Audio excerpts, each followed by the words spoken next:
ஐந்து கரத்தானே யானை முகத்தானே இந்தின் இளம்பரை போலுது ஏற்றனே நந்தி மகந்தானே ஞான கொழுந்தனே புந்தியில் வைத்தடி போற்றுகின்றேனே. உலகில் உள்ள தமிழ் பேசும் அனைத்து நல் உள்ளங்களுக்கும் இந்த காணொலியை காணும் உங்களுக்கும் அஸ்ட்ரோராஜின் இனிய நற்காலை வணக்கங்கள்.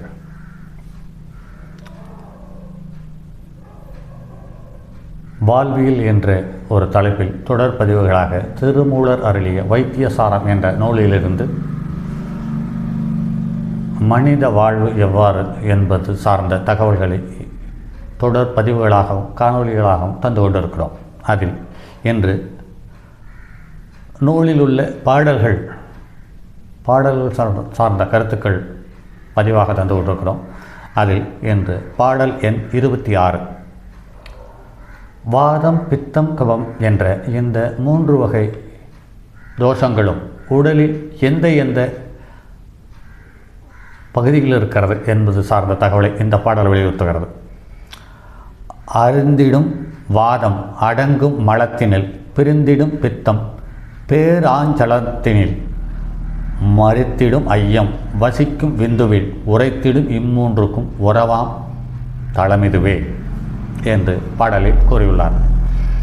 மூவகை தோஷத்தின் இருப்பிடமானது எங்கு உள்ளது எனில் வாதம் எனப்படும் தோஷம் மலத்தில், பித்தம் எனப்படும் தோஷம் சிறுநீரிலும், சிலித்திமம் எனப்படும் தோஷம் விந்துவிலும் உரைகின்ற இடமாகும்.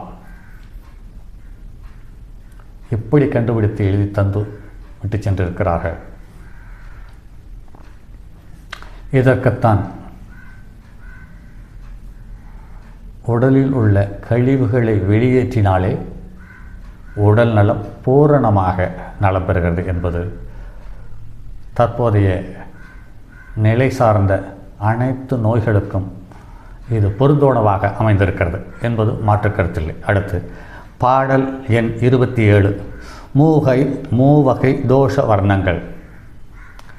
இந்த வாதம் பித்தம் கபத்திற்கு ஒவ்வொன்றுக்கும் ஒவ்வொரு நிறம் இருக்கிறது என்பதை கண்டு உணர்ந்து எழுதி தந்துவிட்டு சென்றிருக்கிறார்கள் என்பது சற்று ஆச்சரியமாகவும் அதிசயமாகவும் இருக்கிறது. நண்பர்களே, உங்களுக்கு எப்படி இருக்கிறது? கமெண்டில் சொல்லுங்கள். அடுத்து மூவகை தோஷங்கள் வர்ணங்கள் உறவாகும் கருப்பும் சிவப்பும் நல்வாதம், குறைவான பச்சை பசுமை கொடுக்கும் பித்தம், நிறைவான வெண்மையில் நின்றது நல்லையம், அரைவான வர்ணம் ஆகும் தலமிதுவே என்று பாடலை முடித்துள்ளார். மூவகை தோஷங்களும் நிறங்களாக இருப்பது என்னவெனில் வாதமானது கருப்பு நிறமும் சிவப்பு நிறமாகவும் கொண்டதாக இருக்கும். பித்தமானது வெளிர் பச்சை நிறமாகவும் கரும் பச்சை நிறமாகவும் இருக்கும்.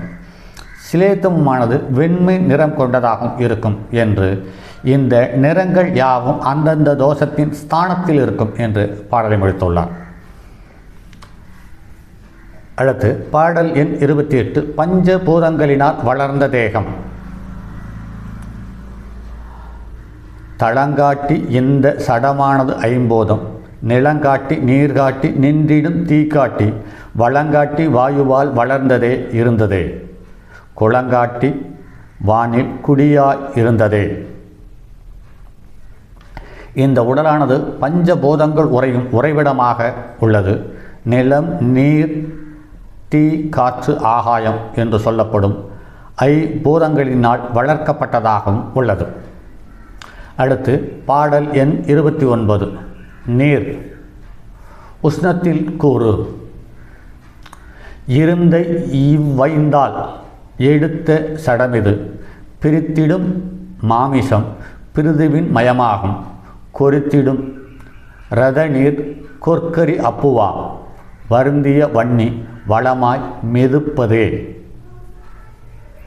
பஞ்சபூதங்களினால் பிறவி எடுத்த இவ்வுடலில் உள்ள மாமிசமானது நிலத்தின் கூறாகவும், இரத்தம், பால், நீர், கூறி போன்றவைகள் நீர்க்கூறாகவும், உடலில் உள்ள உஷ்ணம் தீயின் கூறாகவும் உள்ளது என்று பாடலை கருத்துக்களை தந்துள்ளார். அடுத்து பாடல் எண் 30